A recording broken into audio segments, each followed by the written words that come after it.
É, pessoal, hoje tem novidades envolvendo a DC, especialmente Superman Legacy, porque pela primeira vez a gente tem um insider descrevendo detalhes da história do Superman Legacy. E aqui tem muitas informações importantes para a história e até mesmo a questão do vilão. Vamos ver todos os detalhes disso, o que pode ser verdade e o que pode ser falso. E muito bem, tem muito assunto para a gente comentar no vídeo de hoje. Roda a abertura e vamos lá!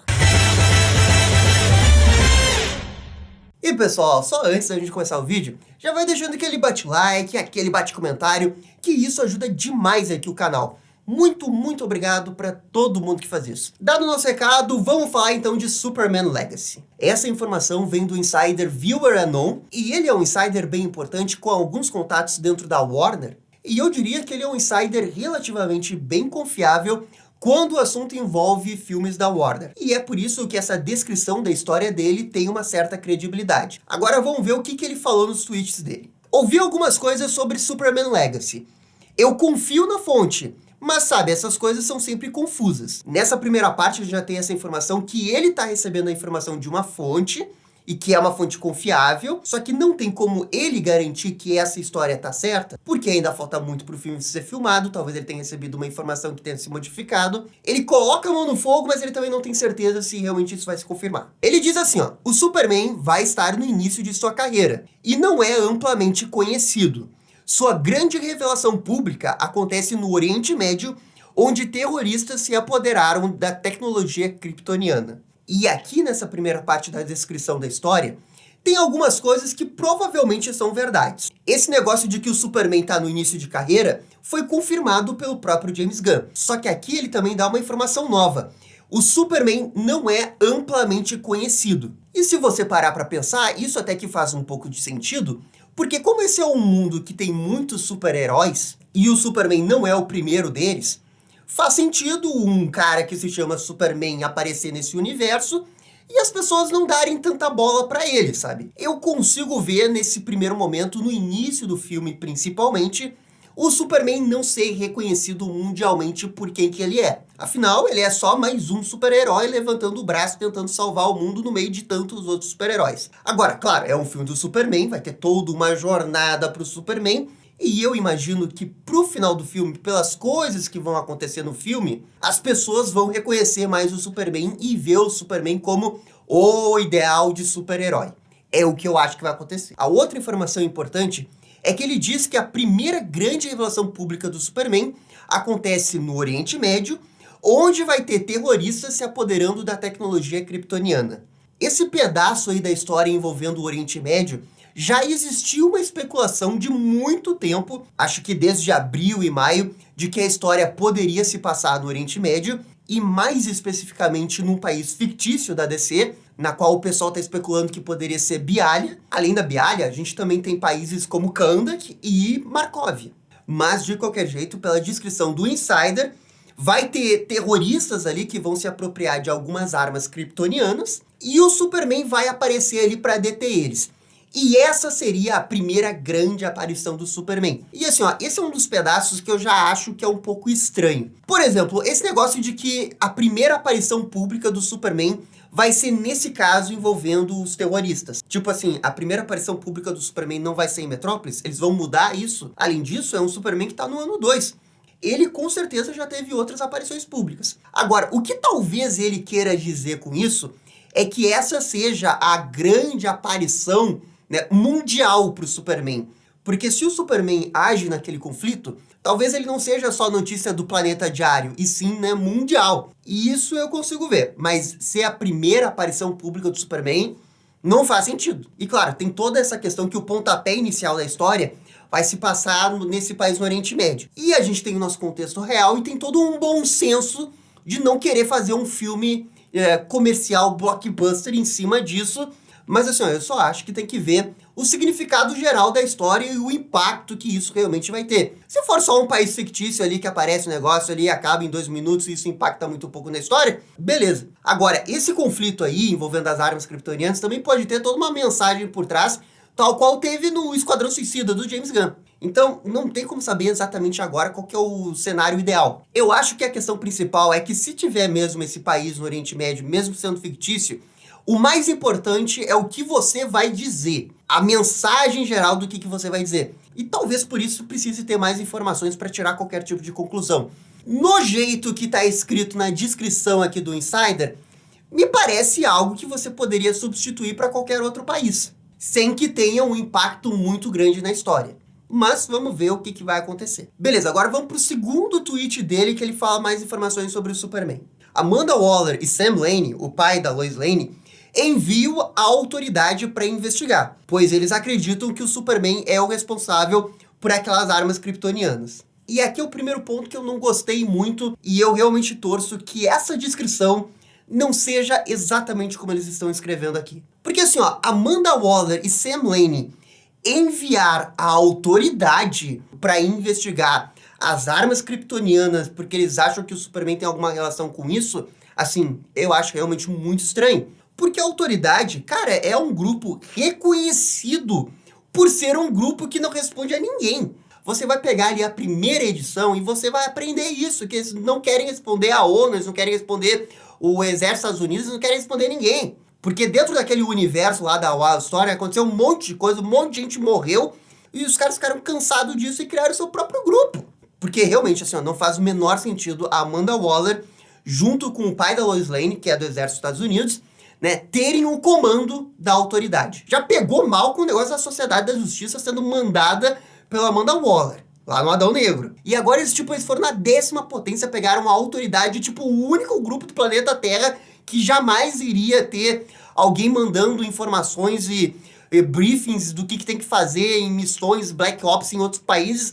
Não dá, cara, não tem nada a ver. Eu realmente espero com todo o meu coração, com toda a minha boa vontade, que não aconteça isso. E assim, ó, tentando entender essa frase, porque como o próprio Insider falou, ele pegou essas informações, mas ele não tem 100% de certeza. O que eu acho que está acontecendo é que a gente tem uma descrição parcial da história com alguns detalhes modificados ou incorretos. Talvez não seja autoridade, talvez seja um grupo de super-heróis que posteriormente vai formar a autoridade. E isso eu consigo ver. Não sei se é exatamente o ideal, mas faz sentido você ter uma jornada de personagem do grupo da autoridade, que ainda não é autoridade. Eventualmente eles chegam na conclusão que eles não querem responder a nenhum governo, principalmente o governo dos Estados Unidos, e decide fazer as coisas por conta própria. Nas HQs acontece um negócio mais interessante, porque o grupo anterior à autoridade é a Stormwatch. E a Stormwatch é basicamente a Liga da Justiça daquele universo, só que ela é uma Liga da Justiça criada pela ONU. Ela é uma equipe de intervencionismo da ONU quando o Conselho da ONU acha que é necessário fazer alguma coisa. Eles não respondem aos Estados Unidos, eles respondem à ONU. Só que a gerência desse grupo, o jeito que alguns heróis morreram, a forma como a história evoluiu, fez com que os próprios caras se cansassem disso, dessa burocracia. Do jeito que eles estavam agindo, eles queriam agir do jeito deles, do jeito que eles achavam que era certo. Então, hipoteticamente, se no filme do Superman Legacy tiver uma beta autoridade, que é o grupo antes deles de fato virarem autoridade, ao invés deles responderem para a ONU, a modificação da história vai ser que eles respondem aos Estados Unidos. O que talvez faça algum sentido na narrativa da história que eles querem fazer. Então assim, ó, eu não gosto muito desse negócio da Amanda Waller mandar uma equipe que não é o Esquadrão Suicida para fazer uma missão num outro país, pra, sei lá, deter o Superman porque ela acha que o Superman é uma ameaça. Porque isso lembra um pouco o pós-crédito do Adão Negro. Pra mim, a Amanda Waller tem que comandar o Esquadrão Suicida e talvez o Projeto Cadmus. Fazer ela ter mais de que 2, 3, 4 equipes, aí eu já acho que é bagunça, sabe? Especialmente uma equipe como a Autoridade. Eu acho que o mais importante é esse grupo não ser de fato ainda a Autoridade. E eles terem uma evolução de equipe para eles chegarem no final da história e gritarem para os 4 cantos do mundo de que eles não vão mais obedecer a Amanda Waller, eles não vão mais obedecer ao Exército dos Estados Unidos, eles vão responder só eles têm uma nave maneira que viaja pelo multiverso, e ali vai ser a base deles, e eles vão fazer suas missões para salvar o mundo do jeito que eles entendem que é melhor. Se for isso, não é uma ideia ruim. E por favor, não chamem de autoridade, não chamem de authority, enquanto estiver nas mãos da Amanda Waller e do Sam Lane. Isso é o mais importante, na minha opinião. Bem, vamos pro próximo item aqui, ó. O Superman aprendeu sobre a tecnologia na Fortaleza da Solidão e espera que aquelas armas kryptonianas que estão com os terroristas seja a peça que faltava para ele descobrir de onde ele vem. E aqui a gente tem uma informação realmente muito importante de que o Superman vai ter essa fortaleza da solidão, mas ele ainda não tem as informações necessárias, né, para saber o que aconteceu com ele. Ele tem a fortaleza da solidão, mas talvez ele não esteja conversando com o Jor-El, ou talvez ele esteja conversando com o Jor-El e não consiga entender o Jor-El. E eu também fico pensando o que as armas kryptonianas têm a ver com a fortaleza da solidão, né? O Superman acha que isso vai influenciar para ele descobrir alguma coisa. Ele vai levar as armas kryptonianas para a fortaleza da solidão, vai escanear e talvez isso dê uma resposta de onde que ele veio.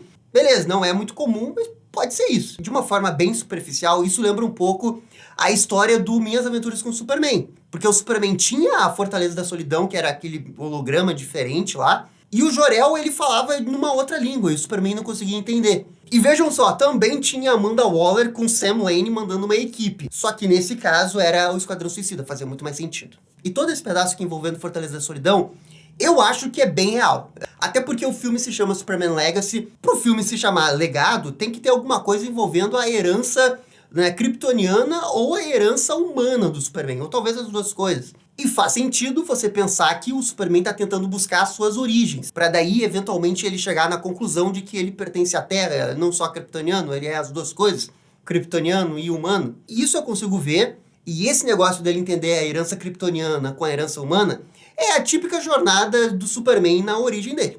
Ele quer descobrir de onde que ele veio, qual que é o propósito dele, tudo mais, tudo aquilo que a gente sabe. E assim, ó, se isso for verdade, talvez isso diga um pouco sobre o uniforme do Superman. Porque ali na versão do Snyder, o uniforme do Superman, ele pega lá na Fortaleza da Solidão, né, que é a roupa lá dos kryptonianos. Nesse caso aqui da descrição do filme, o Superman tem acesso à Fortaleza da Solidão, mas ele não sabe nada do passado dele. Eu acho muito difícil que o Superman iria ver um uniforme lá de um negócio que ele não sabe, ele iria colocar. Isso pra mim já quase confirma que quem vai fazer o uniforme do Superman é tipo a mãe dele. Porque esse Superman vai virar Superman antes mesmo de conversar com o Jor-El, antes mesmo dele saber do passado dele. E agora vamos pro último tweet desse Insider que fala do Brainiac. É o Brainiac por trás de tudo. Como dito no primeiro post, confio na fonte, mas é tudo um jogo de telefone sem fio, com informações passadas de orelha a orelha. Parece sólido pra mim, se for verdade. E aqui tem essa informação muito importante de que, na informação que ele recebeu, o Brainiac é o vilão. E assim, esse é o ponto que eu tô tentando realmente entender a história. Porque assim, ó, se o Brainiac é realmente o vilão da história, toda essa parte anterior aqui do Oriente Médio, dos terroristas se apoderando da tecnologia kryptoniana, da Amanda Waller mandando a autoridade para investigar o Superman, nada disso conversa muito com esse negócio do Brainiac. Por que que o Brainiac iria dar armas kryptonianas para pessoas na Terra? Não faz muito sentido, sabe? Eu consigo ver, por exemplo, Lex Luthor.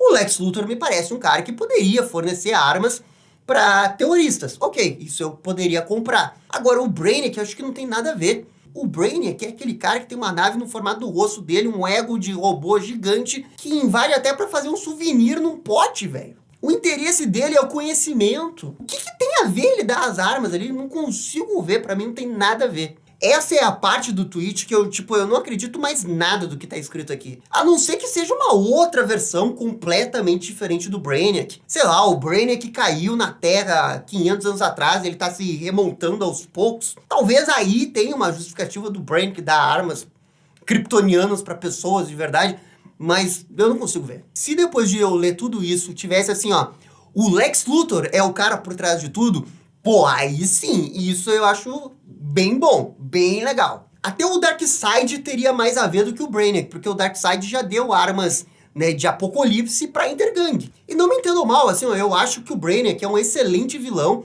um vilão que precisa acontecer num filme do Superman, mas assim, ó, não tem nenhuma confirmação de que essa realmente é a história. O jeito que esse tweet descreveu a história é da maneira mais ampla possível. Por exemplo, ele não falou lá dos heróis, né? O Mr. Terrific, o Lanterna Verde, a Mulher Gavião e o que eles vão fazer na história. Passou batido essa parte dos heróis e, a princípio, eles serão importantes pro filme. A descrição aqui passou totalmente em aberto o que a Lois Lane vai fazer no filme. E o James Gunn já falou inúmeras vezes que a Lois Lane é importante para a história. E além disso, tem o Lex Luthor.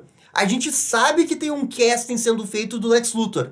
E não tem nenhuma menção do Lex Luthor aqui nessa descrição. É por isso que assim, ó, eu não quero dizer que essa história vai ser ruim, né? Porque ela tá descrita de uma maneira tão ampla que ela pode caminhar para qualquer caminho e acabar sendo boa. É só que do jeito que tá escrito, do jeito que eu tô vendo a história se interligar, eu não consigo ver a correlação das armas kryptonianas com a origem do Superman, com ele tentando entender mais o passado dele, e depois ali o Brainiac aparece, e o Brainiac forneceu as armas dos kryptonianos lá. Em que momento o Brainiac entra nessa história, sabe? Como que ele entra nessa história? E como faltam informações, eu acabo acreditando que talvez toda essa descrição seja fake. Correlacionar o Brainiac com a origem do Superman, perfeito. O Superman na Animated Series fez isso. De que o Brainiac, a inteligência artificial lá de Krypton, acabou omitindo informações e fez secretamente que os cientistas lá tomassem decisões equivocadas e que, no fundo, ele estava querendo destruir o planeta. Beleza, é uma ideia de interpretar a história. Os kryptonianos acreditavam tanto naquela inteligência artificial do Brainiac que, eventualmente, aquilo levou à ruína deles e eles não conseguiam nem mais ver o planeta pedindo socorro. E eles ignoraram completamente esses pedidos de socorro do planeta e o planeta explodiu. Pô, isso daria uma ótima história, como já deu, Superman na Animated Series. Só que depois, no Animated Series, o Brainiac chega na Terra, é um outro contexto. O Superman descobre que ele teve a ver. Então, a gente tem vários pedaços que podem ser bem legais, mas que nesse momento não me parece que esses pedaços se conectam tão bem para fazer uma história coesa. Agora, claro, faltam informações, e não quer dizer que só porque tá desse jeito que não parece ser bom, que na realidade é ruim. Porque tem argumentação, tem texto, tem diálogo, tem momentos, tem cenas, não sei o quê, e é perfeitamente possível você pegar uma descrição bem mais ou menos da história e, na verdade, ser uma história maravilhosa. Se você pegar outros filmes e abrir a história desse jeito em 2 frases, é capaz de você também achar, sei lá, a história do Cavaleiro das Trevas ruim. Então, realmente tem que esperar pra ver, mas eu acho que essa descrição é fake. Só que também, esse insider, ele é confiável. Eu não acho que ele iria dar uma informação dessa, colocando até a credibilidade dele, sem que ele realmente confiasse na fonte dele. Lembrando que a informação dele pode estar certa e no final ser a história completamente diferente. Talvez a fonte passou uma versão da história que o James Gunn já modificou. Essa também é uma possibilidade que não dá pra ignorar. Mas enfim, gente, esse que foi o roteiro que vazou do Superman Legacy. Por favor, comentem aqui embaixo o que vocês acharam dessa descrição. Vocês acham que essa história daria um bom filme? O que vocês acharam da parte da autoridade? Comentem aqui embaixo. E no mais, gente, é isso daí. Muito obrigado e dale DC. E esse foi o vídeo com as novidades de Superman Legacy. E aí, gostaram? Não gostaram? Deixem suas opiniões nos comentários. E se curtiram o vídeo, deixe aquele joinha e inscreva-se no canal para ficar sabendo absolutamente tudo sobre Batman. Obrigado, gente, e até a próxima. Tchau, tchau.